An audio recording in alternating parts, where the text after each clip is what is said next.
I talked to the team yesterday, and it told them it's a process. You got to believe in yourself. You got to think that you're the best in the NFL. You got to practice like that, and you have to have that type of mindset, right? That every game you're going to over prepare, and then when it's game time, you're going to go out, to execute the game plan of Coach Rivera, and and make sure that your whole focus is winning and winning together, right?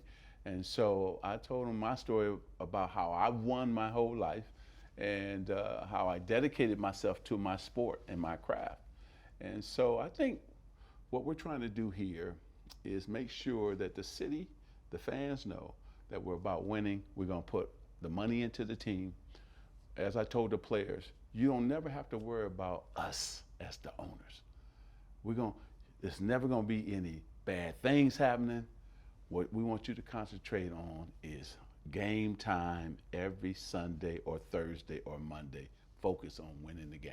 That's it. Been crystal clear that you have immersed yourself by being out there in Ashburn at the facility. What are you trying to accomplish? Well, I think first of all, just showing the players that I'm going to be actively involved, right? And as I told them, my office, my door will always be open. If that's football related, which I can't help them with, I can't help them with how to be a great football player. But if that's just a conversation with me about life, about also starting themselves off and building a business, about being an entrepreneur after, their career. So I want them to understand that I will be here for them both on the field and off the field. How do you think that translates to what your ultimate goal is, clearly, and all of ownership, to put a winner on the field? How does that aspect of what you're offering them play into that equation? Well, what happens is that now they know they got a guy like myself who's been there and done it, that looks like them.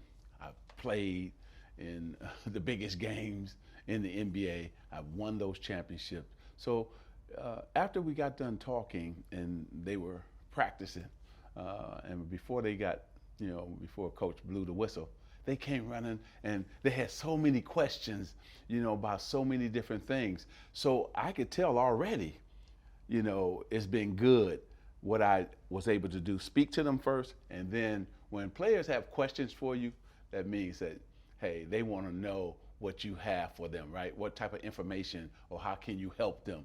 And so that's what I'm all about.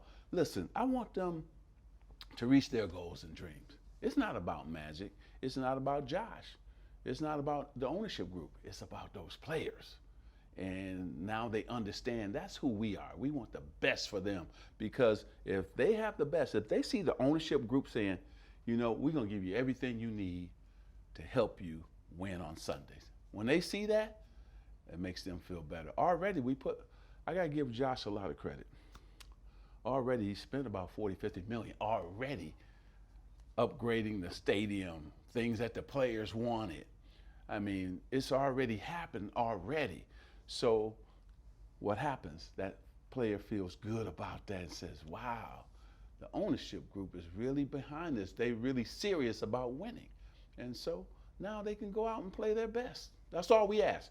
Every Sunday, just give us 100, 150%. That's for yourself first, then for the coaches, then for ownership, and then for the fans. Very noticeable that ownership collectively, you included, have been engaged in a lot of listening. Yes. Hearing what the players are saying. And you just spoke to some substantive indications of what they're doing to make the players feel better. Had to irk you as a champion of all sorts to hear that players did not even want to play at home because there were more opposing fans there than those here. They preferred to play away like an athlete to take the crowd out. That's right. What did that say to you? Well, again, you guys can do. That's right. I think, we wanted to make this a tough place to play, right? Like the old days. Nobody wanted to go in RFK and play. We want to get that type of environment now, so that players know they have a home court advantage, a home field advantage. So the fans have already sold out the games, and so they're excited. That means that the players will be excited, And I think that this has been a good run. JB, to feel the enthusiasm of the city, it's been amazing. And now they're ready for the guys to play this Sunday, and let's get it on, you know? You're definitely all in. I'm all in. I don't know how to be any other way. I'm not a guy who, you know, writes a check and stand on the sideline. That's not who I am. You know, as I told Josh when he called me, I'm going to be actively involved. And he said, I want you involved. What did he say was the reason why he wanted you on this ownership team? Well, you know what, JB, we had taken a run at the Denver Broncos. We lost. And he said, with the same ownership group? With the same ownership group. But he said, hey, if another team comes back up for sale, I want you in my group. And God has a way of working everything out. I'm so happy we didn't get the team, because this is the perfect situation. The Commanders being in DC, I've invested hundreds and hundreds of millions of dollars in this city, you know, with the things that I built here. And so now to understand that now I'm one of the owners of the Commanders and the things that I want to do in the community.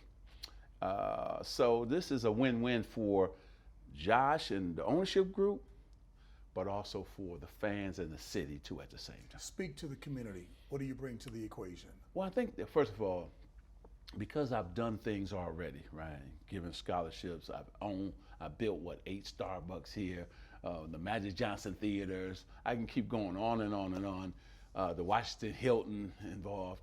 So I think that they know who I am, and they know, first of all, I want to give back. I want to touch the community. So I'm going to be involved. I'm going to go to the Boys and Girls Club. I'm going to be giving away turkeys, doing Thanksgiving. All the things that I love doing and touching the community, because you have to understand, we know what we bought. This brand is legendary, right? The fans understand they used to have excellence, right? Winning. So we understand that. So that's on the field and off the field. We got to have both. We got to win both ways. And so that'll be, that's my passion. What do we do to enhance the community? And I will be involved in that, and I'm involved already. I'll be making some appearances, and I'll be high-fiving, hugging. We'll be writing checks, on and on and on. We're going to enhance the community because that's who we should be, right? Give back. Heading down the home stretch of the questions, let me ask you, when ownership did reach out to you, what did they say was the asset? Not, please, I heard everything you said, and you know I know, but let me ask it another way. What did ownership say was the value? It's almost kind of stupid. What was the value that Magic was bringing to this equation? I think, JB, this. First of all, Josh knows I'm a winner. The Dodgers, we've been to the World Series 3 times. We won 1, right? We won our division 11 out of 12 years. So he knows that, you know, all the teams I've been involved in, LAFC, we're the champs up until somebody beat us, MLS soccer, you know. So he knows that I'm a winner. I talk to the players and help them. Also, I'm going to be recruiting guys to come in free agent time. I've done that with all the other teams that I'm a part of. And then he knows that also, too, that politically, I can talk to whether it's the mayor, the governors, you know, the council people, to make sure that we're have a great relationship with them. Then I think, last but not least, we're in a black city, majority black city. So to have a black man as a part of the ownership group, I think was very important to Josh. And so give him a lot of credit, because he didn't have to do that. He didn't have to say, hey, Magic, I want you to come along for this ride and this journey that we're on. We're in a very divided city, not unlike in many places around the country. Right. The chasm between sides is wider and deeper. People aren't talking to each other, they're spewing vitriol at each other. You guys think you can deal with that kind of divide here? Well, I think that sports has a way of bringing people together. I don't know anything else that can do that. When Sundays come, you're not worried about who you're sitting next to. You know, you're just saying, hey, we're a Commanders fan. Let's go Commanders. And I think also sports has a way of healing a city. I'm from Los Angeles in terms of the Lakers. I remember there were so many things that happened, the riots. The Lakers healed the city. You know, so teams have a way, and sports has a way of healing a city, bringing a city together, right, for one common goal, and that's to cheer for their team and hope that they win. And so whatever I can do, right, to bring the city together, to be a part of that. And that's what I do best, you know, and so my partners have great strength. Josh has great strength, every one of them, right? But I've been involved in politics. I've been involved in bringing people together my whole life. That's what God blessed me with. I know my purpose, right? God gave me a purpose, and I utilize that purpose. And so I'm gonna be front and center, and then whatever other role Josh wants me to play, I'm gonna play it. As I told him, I'm still the point guard. Nothing has changed, you know. And so when you think of I'm the point guard for the Lord and the point guard for change. I'm the point guard for winning. I'm the point guard for Black America. I'm the point guard, and nothing has changed. I think about you, rookie year. Correct me if I'm wrong, Magic. In terms of the energy and enthusiasm, the childlike, kid-like enthusiasm that you haven't lost. You guys win your first game with the Lakers. Take the story from there in terms of Kareem and what you did, but how you did change that team. Yeah. Well, JB, we're playing in San Diego. We're down 1 with 3 seconds to go. 1 second to go. They throw it to Kareem. He shoots a sky hook from the free throw line. I've never seen anybody shoot a sky hook from the free throw line. And it went all net. So I went running. I'm running fast too. I jump in his arm. I'm choking him. Ah, man, I've never seen anything like that. You're the greatest. And so he was like, hold on. This is just game number 1 Out of 82 games. We can't be this high. Rookie, don't ever do that again. So he did in front of the team, right? And all the guys were like, oh, what he gonna do? So I sat there for a minute. I jumped back up. I said, let me tell you something, big man. If you ever hit a shot like that 81 more times, I'm gonna jump in your arms 81 more times. Because, JB, I had to do that because I'm not going to let him take my joy. I play with passion and joy. I'm going to be an owner with passion and joy. You know, I wear that on my sleeves. And so he looked at me and said, wow, rookie, okay. And everybody said, nobody's ever talked to Kareem like that. I said, I'm from Michigan. I say what's on my mind. I've been a leader my whole life. I'm not going to change now. Changed him, right? First game, we high-fiving, not him. He didn't want to high-five. About halfway through the season, you know, it's a sweet no-look play. Somebody go down, dunk it, and we all high-fiving, chest bumping, bam, the crowd going crazy. So next thing we know, about 40 games in, he shoots a sky hook, unbelievable, all net. So, you know, he comes out, he didn't know what to do. Give me a high five. We were like, wait a minute, you want a high five? Bam. So from then on, we like, wow. He saw that he could enjoy himself and it was still all right. So we changed him. I changed him. You've brought that same enthusiasm and success to your business ventures. Yeah. More than that, because you talked about this being a majority black city, Mm-hmm. people have hung their hopes on you around the country because of all you represent. Mm-hmm. Maybe this is too strong a statement. I'm hopefully not engaging in hyperbole, but your reputation is on the line here because people are truly hopeful for what they know about you. Mm-hmm. You think you can help with your ownership partners to deliver. Oh yeah, yeah. I like it like that too when it's on me. I like it when it's in my hands.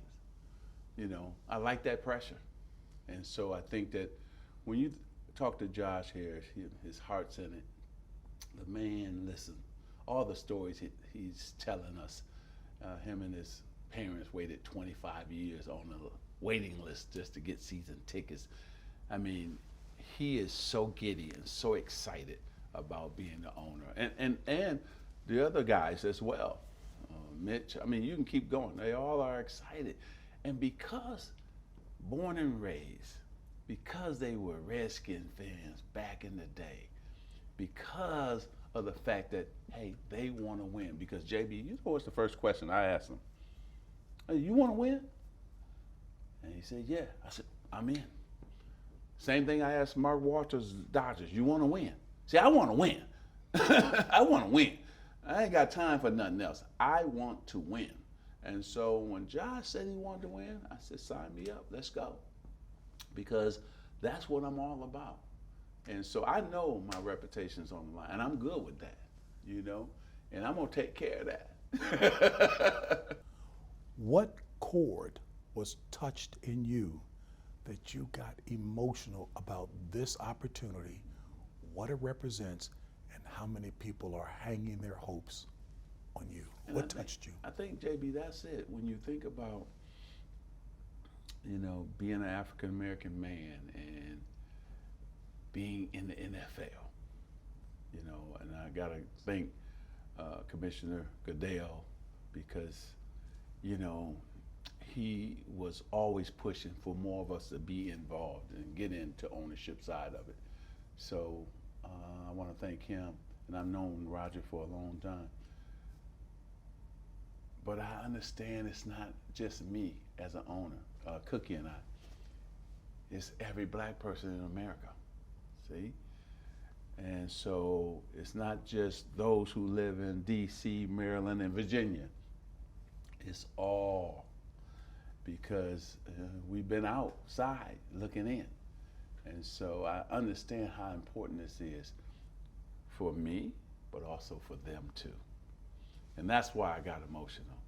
And I think that, you know, you carry everybody on your shoulders. I've been doing that for a long time.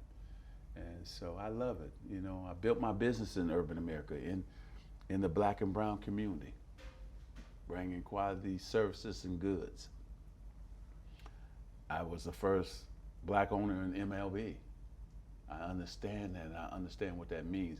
And I understand I have to be great at my job, right? Because if I'm not good, then others can't follow, right? And so that's why it's so important. Because I gotta show everybody, hey, I can be an owner, but I can be a great owner. So hopefully the next time somebody else wants to come into the NFL, they can say, okay, Magic did great, okay, let them on in, you know? So I represent a lot and I feel good about it.